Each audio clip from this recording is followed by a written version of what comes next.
Para empezar, primero le pinto la situación actual, porque ustedes son generadores de opinión y a partir de ahí vamos a ir armando esto que no estaba armado, pero que lo vamos a armar como una clase, digamos, no clase, pero una interacción entre ustedes y yo. Al momento actual tenemos 30 casos en aislamiento domiciliario. Cuando digo 30 casos, no digo 30 casos ni positivos, ni sospechosos, ni probables. Digo 30 personas que por el nexo epidemiológico de haber estado en estos países considerados de riesgos, tienen que estar en aislamiento domiciliario. Tenemos 2 pacientes adultos internados en el Hospital Llano que están en la categoría de pacientes probables. ¿Qué significa eso? Nexo epidemiológico, síntomas clínicos, respiratorios, y aparte en la primer escáner del laboratorio ya tenemos negativo para la influencia y el panel virológico, que es lo primero que hacemos. Después le explico eso en detalle, pero quiero empezar diciendo esto para que entiendan la importancia.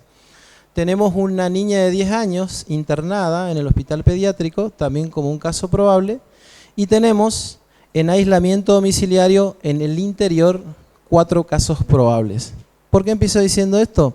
Porque está cerquita el corona, está dando vuelta acá en Corrientes, ¿sí? En el Chaco, acá enfrente ya tenemos casos afirmativos y nosotros le estamos pegando en el palo, ¿sí? De estos 7 laboratorios que mandamos al Malbrán, esperemos que no haya ninguno positivo, pero se puede dar. Entonces, nos preocupa a todos esta situación, a todos como ciudadanos, y nos compete más a nosotros como trabajadores de la salud, porque ante esta situación que está pasando en el mundo, en la Argentina y en Corrientes, somos los trabajadores de salud los que en principio tenemos la información, conocemos las estrategias y podemos llevar a cabo ciertas acciones a fin de que podamos ayudar a la comunidad.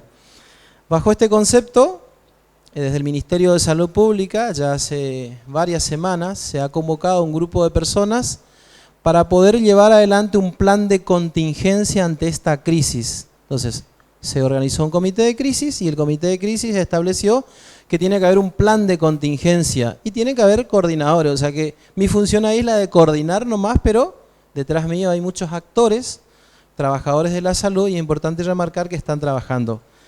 Este plan de contingencia, que es dinámico, que lo vamos actualizando día a día en función de cómo se va presentando las cuestiones acá en Corrientes, está preparado en este caso para el corona, pero ojo, porque el dengue está con nosotros, no nos olvidemos de eso, ¿sí? Entonces, hablemos del corona. ¿Qué es lo que nosotros dentro de nuestro plan de contingencia establecimos?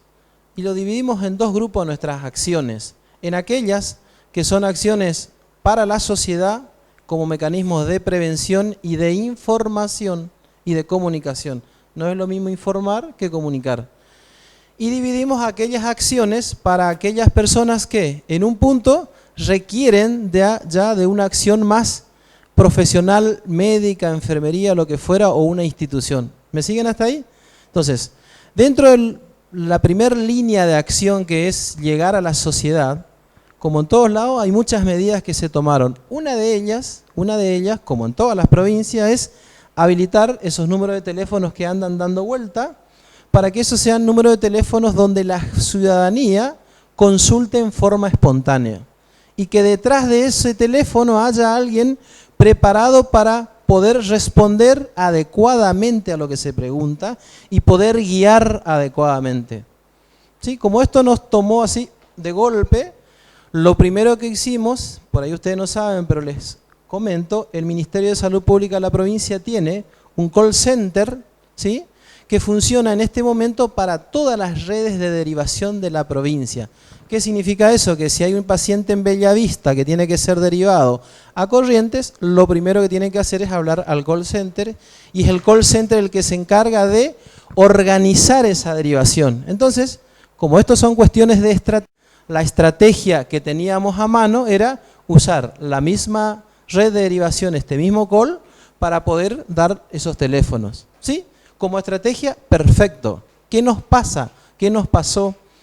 El primer día, cuando habilitamos los números y lo hicimos público a través de la página del ministerio, a través de diferentes lugares, ya en las primeras horas colapsaron de llamadas, ¿sí?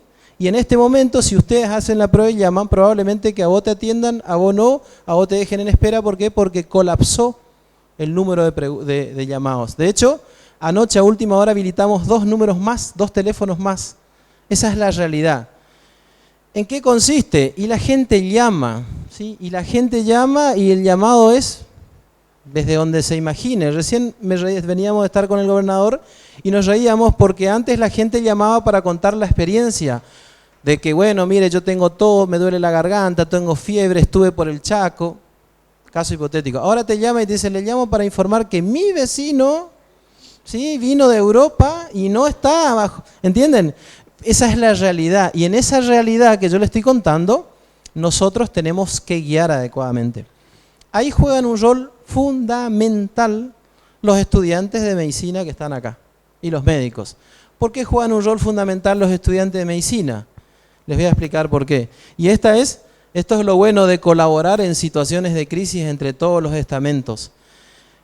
La gente que está apostada hoy en el call center algunos son estudiantes de medicina, otros son de enfermería, hay bioquímicos, hay gente que no tiene relación con la salud, pero que tiene la experiencia de manejar la red de derivación, o sea que cuando le llaman y le dicen, tengo un paciente con esta y esta característica, le duele la panza, es algo neurológico, ellos ya tienen todo el versito armado, el caminito, como digo yo. ¿Por qué? Porque hace 2 años que está instalada la red.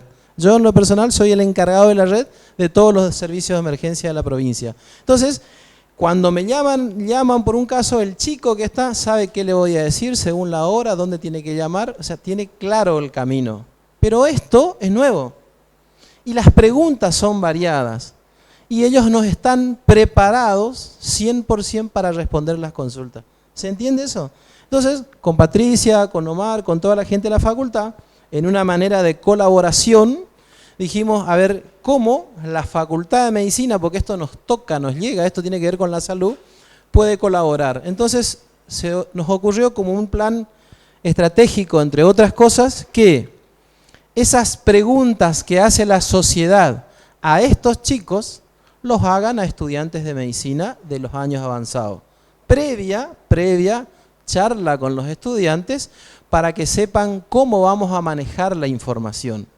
¿Sí? Porque hay una línea que tiene que bajar de quiénes son o cuáles son las preguntas que realmente a nosotros nos interesa, ¿sí? Y que siempre demos un mensaje de tranquilidad y no de preocupación, pero sí de ocupación. La sociedad tiene que entender que no estamos ocupando el tema porque es lo que está ocurriendo. Entonces, ahí es donde los estudiantes juegan un rol fundamental.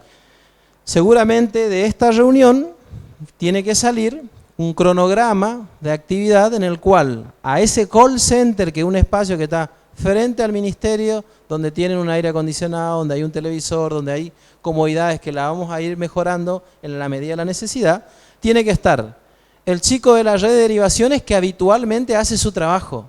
Tiene que estar él o los estudiantes, después vemos según el número, que van a hacer qué cosa. Si entra un llamado y dice, yo llamo al señor Ojeda de tal lugar, mire, yo le llamo porque en este momento me está picando la garganta y la verdad que yo estuve por el Chaco, ahí por cerca de la Facultad de Humanidades. Llamado para el estudiante de medicina. ¿Sí? Si el llamado es, bueno, llamo al doctor de Yataiticalle, tengo una embarazada a término que está con sangrado, es llamada para la persona que está ya en la experiencia. ¿Se entiende? Entonces, ya lo estoy poniendo en un rol diferente a ustedes. El rol de ustedes va a ser recepcionar las llamadas de la sociedad a ese número, que en un punto todas las preguntas o todo lo que ellos necesiten hablar va a estar relacionado con el coronavirus. ¿A nosotros qué nos interesa? Primero, que ese llamado tenga una comunicación efectiva, un feedback de ida y vuelta. O sea, que si la señora llama preocupada, y esto hacemos un poco de docencia de medicina, ustedes tienen que tratar de calmar la situación. Si la persona que llama está desinformada, ustedes tienen que informar. Si la señora que llama necesita una respuesta, ustedes tienen que tener la capacidad para responder, siempre y cuando esté relacionado con lo que ustedes están para hacer. ¿Qué significa eso? Que no le pueden llamar para preguntarle y decirle, mira, yo estoy por viajar dentro de 3 semanas, ¿usted qué me recomienda? No, eso no es el motivo, ¿me explico? Pero básicamente, ¿quiénes le van a llamar? los que vinieron recientemente de algún país considerado zona de riesgo. Porque la gran mayoría de las personas se autorreferencian. Llegan y dicen, mira, yo acabo de bajar de un vuelo, recién nos llamó, acabo de bajar un vuelo a Alemania, la verdad que yo ya estuve 7 días en aislamiento antes de subir al avión, acabo de bajar a Corrientes, ¿qué tengo que hacer? Guardate 7 días más. Porque todos los que vienen de los países considerados zona de riesgo tienen que tener una cuarentena de 14 días. ¿Se entiende eso? 14 días. Entonces a esas personas vos, ¿qué le vas a sugerir? Primero vas a recepcionar el llamado, hay una base de datos en la cual pusimos, donde hay nombre, apellido, dirección, número de teléfono, síntomas, etcétera, etcétera. Después yo le voy a poner las otras opciones. Y hay que anotar todo eso y hay que decirle a esa persona, ¿tiene síntomas? ¿Tiene tos? ¿Tiene fiebre? ¿Sí? ¿Está con dolor de garganta? ¿Le falta el aire? Si a todo esto nos dijo que no, nosotros ¿qué le decimos? Bueno, mire, lo ideal es que usted en los próximos 14 días permanezca en su domicilio y que limite los contactos, ¿sí? En la medida que pueda, no tiene que ir ni en la esquina. Acaba de salir anoche una resolución del presidente de la Nación de que todas aquellas personas que falten a esa norma van a tener una represalia legal. De hecho, venimos ahora de una conferencia con el presidente y lo último que terminó de decir el presidente dijo, vamos a ser estrictos en esto. ¿Por qué? Porque hay que cuidar a toda la ciudadanía. Pero bueno, volviendo al caso.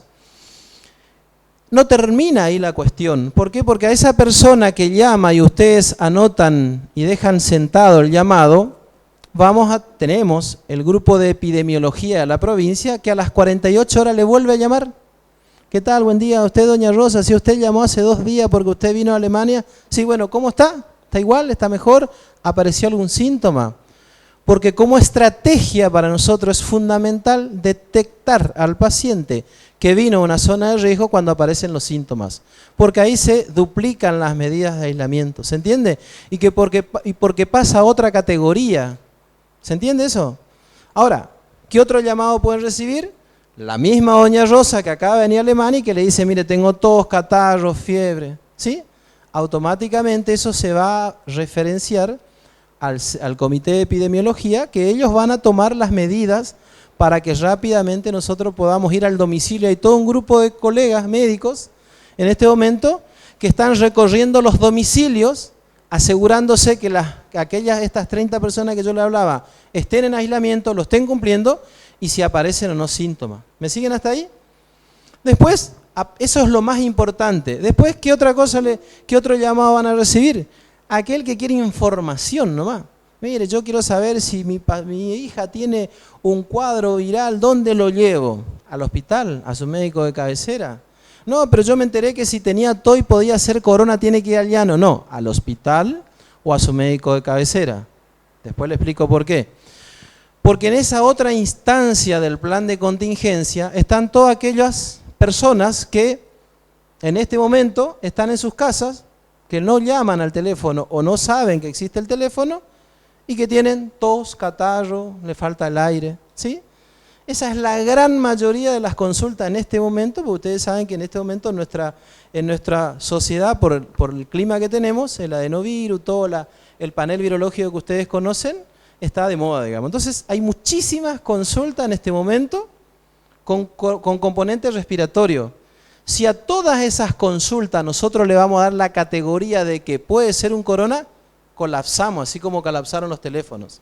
Entonces, dentro de nuestro plan de contingencia, todas estas consultas iniciales que pueden ser en un hospital, en un CAPS, en un SAPS, en un ámbito privado, que le pueden hacer a ustedes, porque el vecino que sabe que ustedes estudian medicina le dice, mirá, me pasa esto.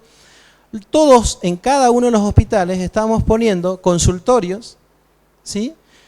Frente al Vidal creo que ya está el camión de febril, frente al pediátrico ya hay un camión, hay otro lugar donde vamos a poner carpa, donde todas esas personas que van a consultar ahí, el médico, y esto ya va más para los médicos, que toma contacto con ese paciente, hace una especie de primer triage o primer análisis de la situación. Si el paciente viene y le dice, mira, la verdad que tengo un poquito de tos, catarro, anoche tuve fiebre, no me falta el aire, ¿te fuiste al exterior? No, es que me voy al exterior si no me alcanza ni para ir al Chaco. Listo, terminó. ese paciente no tiene que pasar al otro nivel de nuestro plan de contingencia. El médico, el que lo ve, le tiene que resolver ahí. Bueno, mirá, anda a hacer reposo, toma esto, hacete aquello. Ese no me interesa a mí dentro de mi plan de contingencia. Pero, si el que viene y consulta me dice, mirá, vos sabés que yo tengo tos, catarro, anoche comencé con fiebre, y te cuento nomás, no sé si te sirve el dato. Yo estuve por Europa y vine hace 10 días, porque así ocurre, todos ocultan esa información. Alerta, ¿viste la lucecita esa? Hay un signo de alerta. Bueno, a esa persona, a ese que puede estar o no grave, puede o no tener síntomas de importancia, hay que referenciarlo al hospital llano. ¿Por qué? Porque en el hospital llano armamos un grupo de consultorio que se llaman consultorios COVID-19, ¿sí? O consultorios para el corona, donde hay un grupo de médicos especialistas en medicina general, que están haciendo otro tipo de triage más exhaustivo, ¿se entiende? Más exhaustivo, donde si ellos consideran, porque ya tiene el nexo epidemiológico y porque tiene síntomas, le van a pedir el laboratorio pertinente, que el primer laboratorio para nosotros es hacerle un panel para hemófilos influenza. ¿Se entiende? Porque es en el concepto que ustedes saben, porque son médicos, pasa a ser un paciente sospechoso. ¿Sí?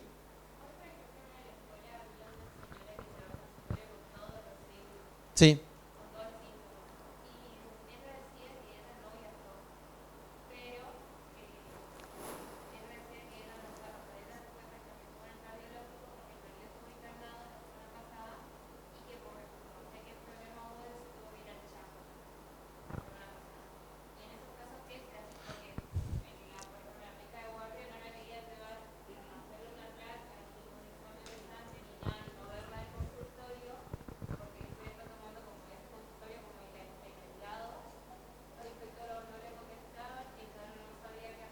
Yo te contesto más fácil.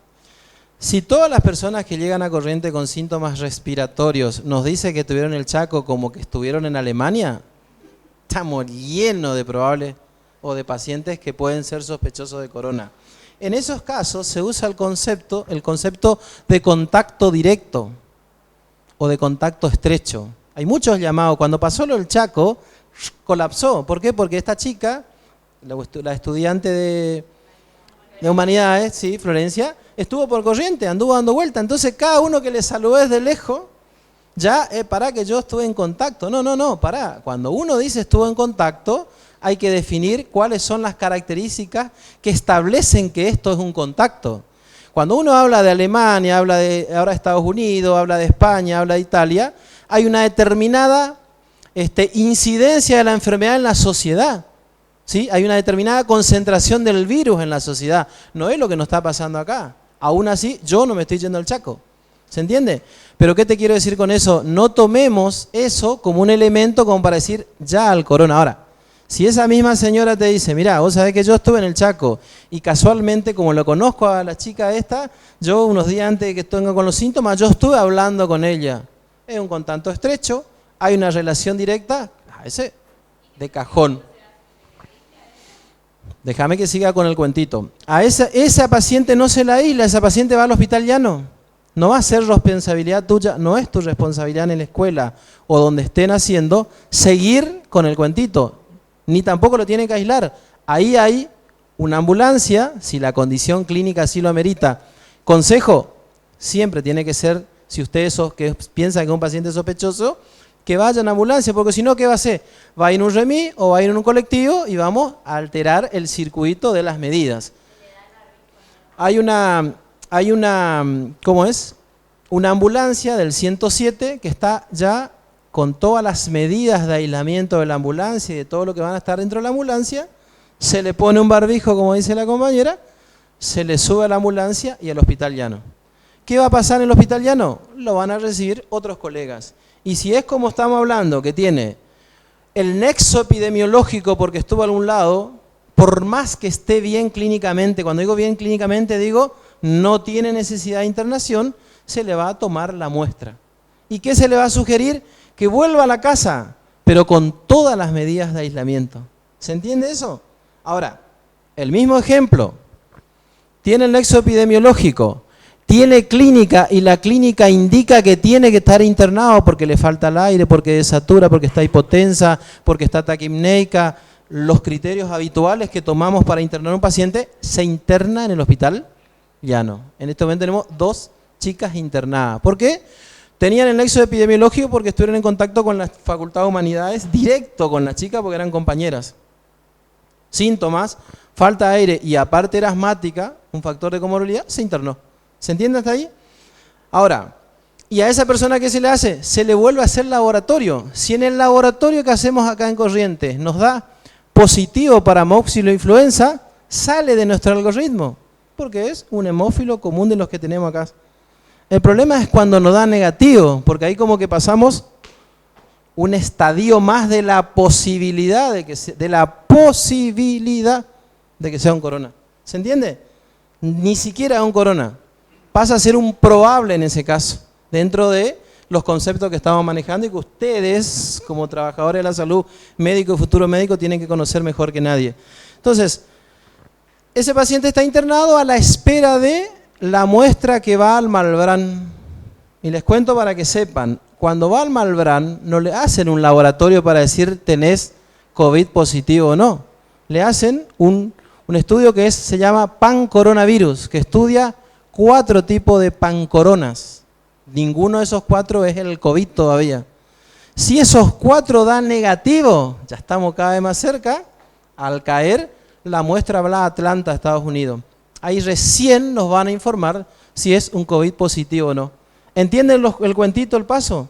¿Cómo es la situación? Pero ¿qué pasa? Acá lo más importante es que ustedes, que son trabajadores de la salud, médicos, futuros médicos y generadores de opinión, conozcan esto.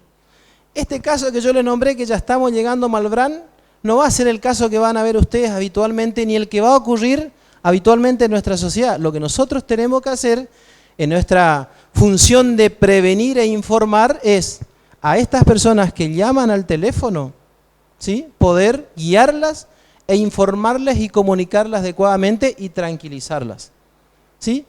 Cuando nos toca estar detrás del escritorio, porque son médicos, veo que hay médicos acá, y por lo que me contó el decano, la idea de la facultad es establecer algunos puntos, ¿sí?, de consultorios, donde va a haber una atención destinada a los pacientes que tengan estos síntomas. Lo más importante es que conozcan el plan de contingencia. Conocer el plan de contingencia significa, van a abrir el consultorio, van a venir pacientes y van a tener o no síntomas respiratorios. Los síntomas respiratorios per se no preocupan. Y si entra un paciente con síntomas respiratorios y está mal clínicamente y se tiene que internar, todo lo que ya ustedes hacen habitualmente seguramente va a tener que ser derivado a algún hospital, pero no al hospital llano. Ahora, si tiene el nexo epidemiológico, claro que va al hospital llano, ¿sí? Otra cosa importante, si ustedes, esto va para los médicos, reciben un paciente que tiene síntomas, que tiene el nexo epidemiológico, lo tranquilizan, le explican que hay una posibilidad de que esto pueda tratarse de un corona, no le dicen, me parece que tenés corona, ¿eh? Porque cuando nosotros comunicamos, tenemos que ver cómo comunicamos, ¿sí? Si alguien me dice a mí, mira, a ver, está la posibilidad remota que esto sea un corona, digo remota porque la verdad que acá no tenemos ni un caso y vos no tenés ni un síntoma para preocupar, es una cosa. Pero si a ese mismo paciente le entra a mirar y digo, amigo, sacaste la lotería al revés, me parece que, quédate tranquilo que ya, ¿sí? Ustedes saben lo que quiere decir eso, desde ese momento. Eso es importante que nosotros sepamos, porque la población está en este momento, estamos viendo por los WhatsApp, por las redes sociales, por los llamados a nosotros, todo el tiempo que entra el llamado telefónico, todo el tiempo entra falsa información, todo el tiempo. ¿Por qué? Porque en la ignorancia, porque creo que no hay intención, uno lo que hace es hacer circular información errónea, que es lo que está pasando. Es lo que está pasando. ¿Me siguen hasta ahí? Bien. ¿Cómo van a estar distribuidos esos consultorios que me dijo el doctor La Rosa que tiene pensado? Desconozco, no es mi función. Sí es mi función decirle que sepan que hay un plan de contingencia al cual hay que adherirse cuando ustedes tienen un caso sospechoso. Y si ese caso sospechoso tiene clínica, con más razón. Y si tiene criterio de internación, con mucho más razón, ¿sí? ¿Cómo va a funcionar la otra parte que tiene que ver con los estudiantes? Ahora vamos a hablar con Patricia. Vamos a armar, alguien tiene que ser referente, alguien de los que están acá y son estudiantes tiene que levantar la mano y decir, doctor, yo voy a ser referente, yo le voy a hacer una serie de, supongo que eso lo hará Patricia junto con ustedes, una serie de guardia, un cronograma de guardia, y nosotros vamos a ir a ese lugar. Vamos a ir a estar en el call center, vamos a estar con los chicos de epidemiología, vamos a estar con los chicos de la red, vamos a compartir el espacio, ¿sí? Y vamos a ayudar en esta cuestión. Y cuando llaman y tiene que ver con el corona, lo vamos a informar, ¿sí? Adecuadamente. ¿Qué significa? Que hay que entrar a leer todo lo que es corona, porque no pueden hacer agua ustedes, muchachos. Ustedes no pueden hacer agua. Mira que le estoy llevando como el Maradona del equipo a ustedes, porque ustedes son estudiantes de medicina. Se supone que son los que tienen el conocimiento, ¿sí? Ah, sí, van... Ah, perfecto, mejor todavía. Eso es fundamental que lo aclare. Yo te digo que no sabía eso, pero es mejor todavía. Porque acá ya no se habla de médicos, sino se habla de trabajador de la salud. Porque nosotros somos los que tenemos el mayor conocimiento. Y para completar el plan de contingencia, y porque hay gente, colegas acá, dentro del Hospital Llano en este momento está diseñada una guardia de consultorio externo que funciona a las 24 horas. De 8 a 20 está una persona apostada detrás del consultorio, y de 20 a 8 está haciendo guardia una persona que solamente hace consultorio. Y hay otro médico que hace guardia solamente para atender al paciente que está internado. Hay enfermeras para ayudar en el consultorio y hay enfermeras para ayudar en la internación. Hay todos los elementos de barrera para protegernos. Yo acabo de llevar mi auto esta mañana, algunas cosas que faltaban. Hay toda la logística para que todo se haga en ese espacio, o sea, le llevan la comida, la sangre tiene todo un mecanismo de cómo se saca y quién lo traslada, la limpieza lo mismo, llevamos un portátil ayer para sacar la placa ahí, y como esto es dinámico, día a día lo vamos vistiendo al lugar. Y si ese paciente que está internado, ojalá no ocurra, empeora y requiere terapia intensiva, que es lo que me toca porque esa es mi especialidad, dentro del Hospital Llano, no la terapia del Llano, lo que hoy es la emergencia se va a cerrar. Y la emergencia del Llano va a dejar de ser una emergencia abierta a la comunidad y va a pasar a ser la terapia intensiva para el COVID o para el corona, como lo quieran llamar. Eso está dentro del plan de contingencia. Si ustedes me preguntan personalmente si yo quiero que eso ocurra, por supuesto que no quiero que ocurra, porque no sé dónde vamos a terminar. No sabemos, hasta ahora no ocurrió y espero que no ocurra, pero nosotros, como médicos que somos, el primer lema que tenemos es prepararse para lo peor aunque eso no ocurra. Entonces nos estamos preparando para todo. Si nos llega a tocar lo de Italia, estamos en el horno. Estamos en el horno. En este momento, hace un rato, me manda un colega que está en España y me dice, Jorge, esto es un caos. Tenemos permiso para 3 cosas, dice. Para ir a la farmacia, para ir al supermercado y para sacar a pasear los perros. Los 3 permisos que tienen en España. O sea, en Italia está más o menos lo mismo. O sea que esto que nosotros estamos mirando puede ser un escenario de risa, decir, estamos tan lejos de España y tantos kilómetros, o puede ser un caos en los próximos días. A mí que me tocó vivir el H1N1 era medio parecido a esto. Y vendrá, no vendrá, será, no será. Y después, ¿sabés que como torta frita poníamos uno arriba a otro los pacientes? Esa fue la realidad. Nos sobrepasó y murió mucha gente. Otro virus con otras características, afectando a otro grupo, con otra clínica. Y de esto, lo que sabemos por ahora es lo que nos están contando, lo que estamos leyendo, lo que más o menos... Pero no es joda, chicos. Por algo, la facultad, con muy buen criterio, ¿sí?, dijo, no vamos a tener clases presenciales, ¿sí?, y todo a partir de ahora va a ser virtual. ¿Por qué? Porque la realidad es que estos espacios no solamente facilitan al dengue, que es otro tema que lo podemos hablar en otro momento, sino que si hubiera alguno de ustedes acá que vino, ¿alguien vino de Europa en estos últimos días? ¿No? ¿Seguro? Ojo, Les digo esto porque, por ahí no saben ustedes, pero hay 2 colegas, compañeros suyos universitarios que están en aislamiento porque ya de antemano la facultad detectó que venían de viaje de otro lado y están haciendo aislamiento en otros lugares. O sea que no es que no nos tocó, Ya nos tocó, por eso la facultad dio un paso adelante, se reunieron los que entienden, los que conocen, los que toman decisiones y dijeron, no, pará, vamos a tomar el toro por las astas.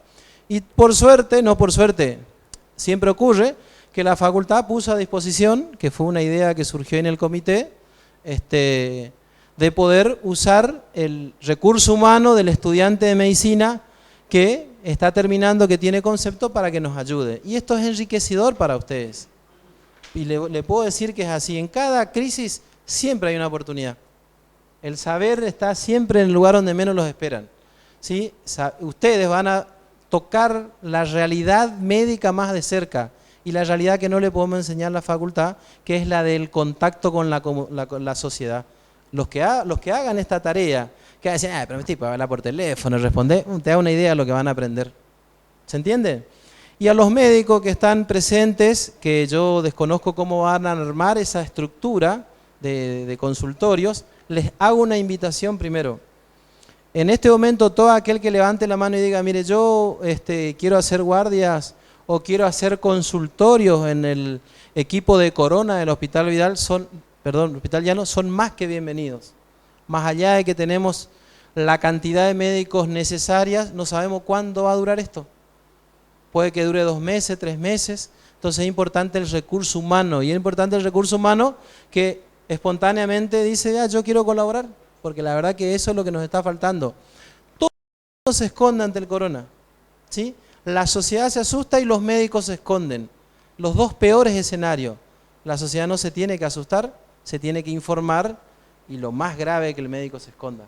Porque se supone que nosotros, nos guste o no nos guste, nos toca de cerca, porque por algo somos médicos. Si te escondés, bueno, viste, andá y colgá el título y hacé otra cosa. Porque te guste o no te guste, nos toca a nosotros de cerca como médicos. La principal, recién le decía al gobernador, la principal batalla que vamos a tener nosotros no va a ser en la terapia intensiva, no va a ser ahí. Y si ahí hay una batalla, el resultado no va a ser el mejor. ¿Sí? Punto 1. La principal batalla la vamos a tener nosotros o el principal desafío como trabajadores de la salud, pudiendo contener una sociedad como la nuestra, que tiene idiosincrasias, que tiene lo mueven determinadas estructuras de experiencias previas. Acá, recién me reía porque una señora me dice, doctor, le llamo porque usted sabe que mi vecino, esto que le dije es cierto, vino de Europa y en teoría está haciendo aislamiento, pero cuando salió la mujer entró fulanita, cuando salió menganito entró. O sea, fíjense que para esa mujer era importante contarme eso era lo importante, digamos, para contarme. Y le digo, ¿y usted? No, dice, yo vivo al lado. ¿Y usted tuvo contacto con él? No, pero los primeros días nomás, O sea, tenía que hacer aislamiento el otro, pero no ella, digamos, ¿me explico? Entonces, esa es nuestra realidad. Y ahí hay que saber, cuando en este desafío de la comunicación, saber indagar, porque te va a tocar. Cuando largamos el teléfono el primer día, que creo que se largó a las 8 de la noche, a las 2 de la mañana el doctor Ojeda estaba durmiendo, y el chico del home center le dijo, doctor, le quiero pasar un llamado. Y del otro lado había una señora, y me dice, doctor, disculpe, que yo soy la bibliotecaria de la Facultad de Humanidades, donde esta chica que es positiva fue y pidió un libro y yo estuve en contacto con ella y ahora tengo esto y estos síntomas. Por supuesto, yo estaba durmiendo así, se me abría el ojo. Cuando entro a indagar bien, ya no era la bibliotecaria. Cuando sigo indagando, había ido a la biblioteca. Y cuando indago un poco más, ella había escuchado que por ahí anduvo la chica, pero no sabía ni cuándo. ¿Se entiende o no? Cómo la información que se recepciona tiene que tener el ida y vuelta para poder. Eso es lo más importante que estamos haciendo. Todos los que llaman, te llaman convencidos de que vos tenés que hacer algo por ellos. Y el 98% de las llamadas le terminás tranquilizando y le decís que se queden tranquilos. ¿Se entiende eso? Ahora, ese otro 2% que dice, no, mira, yo estuve, la verdad, por Europa y tengo síntomas, alerta grande, porque a veces le tenemos que poner una jaula, si es posible. Y como hicieron en Estados Unidos, encerrarle con cadena alrededor. ¿Por qué? Porque la virulencia que tiene el corona es muy alta. ¿Se entiende? ¿Por qué le pasó lo que le pasó a Italia? Porque pensó que no iba a llegar. Porque no se prepararon. ¿Por qué le pasó lo que le pasó a España? Porque no se prepararon, porque pensaron que esto no iba a pasar. Y cuando se dieron cuenta por el aflujo de turistas que ellos, Por suerte nosotros no es que seamos más vivos que ellos, sino que la estamos mirando más de lejos nomás. Pero tenemos que estar preparados. ¿Se entiende un poco cómo es la situación? Entonces, yo no sé a los estudiantes quién los enuclea, cómo están enucleados, quién lo va a ordenar y organizar. No sé si va a haber un espontáneo que va a levantar la mano, no sé si se comunicarán con Patricia, no sé si lo harán ustedes. Eso, bueno, perfecto. Si eso está organizado desde el centro de estudiantes, nosotros, cuando ustedes me digan, doctor, lo ponemos en marcha, porque es así. Con respecto a la parte médica, tengo entendido que eso, Patricia, desmentime si no es así, la facultad se va a encargar de organizar, ahí está justo el señor decano, y esto que la colaboración, vuelvo a repetir, importantísima a ustedes, que tiene que ver con estos consultorios, donde se van a pesquisar los pacientes que tienen síntomas respiratorios y ustedes van a poder decir si vayan al llano o no hace falta que vayan al llano, es fundamental. Es fundamental. Yo ahora a la tarde tengo que hablar con la gente de los SAPs, de los CAPs, mañana tenemos que hablar con los privados, o sea, acá todos estamos unidos por lo mismo y cada cosa que hagamos aporta un montón. Así que bueno, si hay una pregunta les contesto, si no yo agradecidísimo, señor decano, por el espacio. Sí.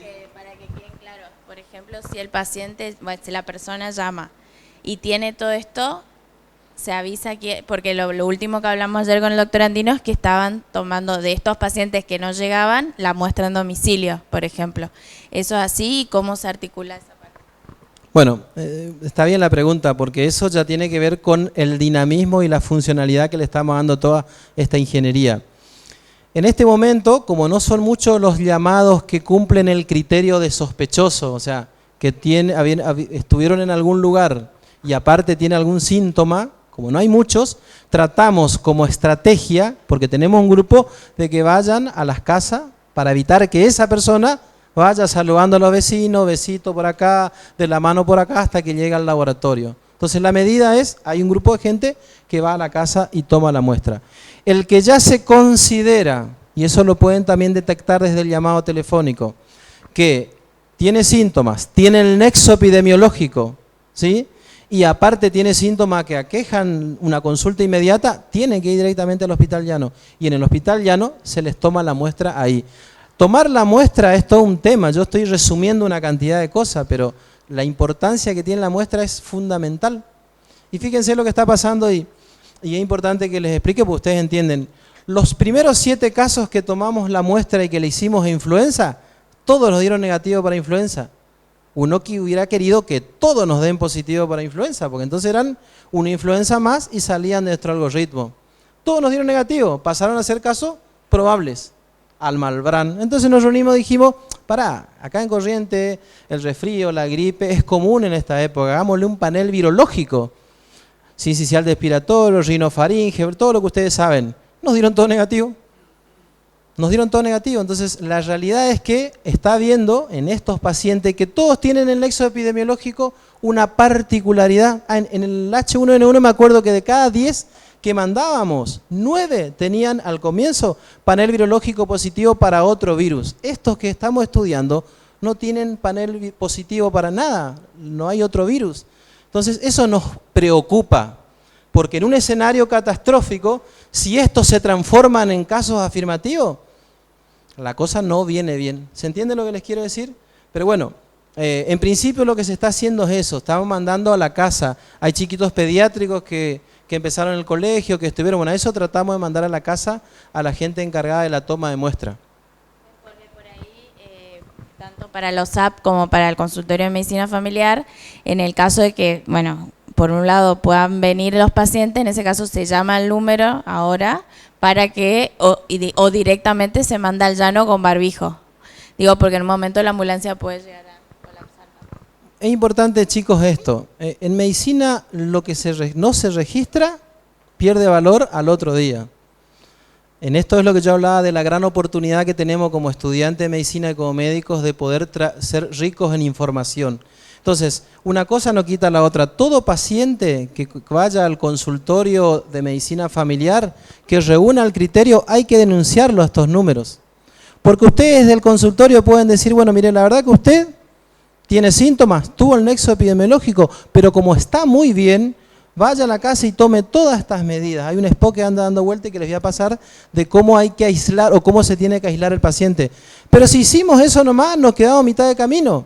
Hay que denunciar a ese número donde van a estar ustedes, porque va a haber alguien de epidemiología que va a tomar ese número y es el que le va a seguir. Hay un grupo de médicos que a esos pacientes ya salen de la estructura de ustedes, como aquellos que están detrás del escritorio revisando, pero hay otros médicos, buenas noches, buen día, ¿cómo está? ¿Cómo anda usted? Usted sabe que está aislada por esto, ¿cómo se siente hoy? ¿Los síntomas empeoraron, mejoraron? ¿Por qué? Pues tenemos que tratar de que eso no empeore sin que nos demos cuenta. ¿Se entiende? Y por supuesto, barbijo y al llano si hace falta. Por eso, aprovechemos y registremos y aprendamos y publiquemos. Fundamental, compartan la información, eso es muy bueno. Nos sirve que todo esto lo registren ustedes y lo guarden para ustedes. Compartan, llévenla a sus compañeros, publiquen, esa es la mejor forma de hacer docencia. ¿Alguno más? ¿No? ¿No? ¿Listo? Gracias por todo.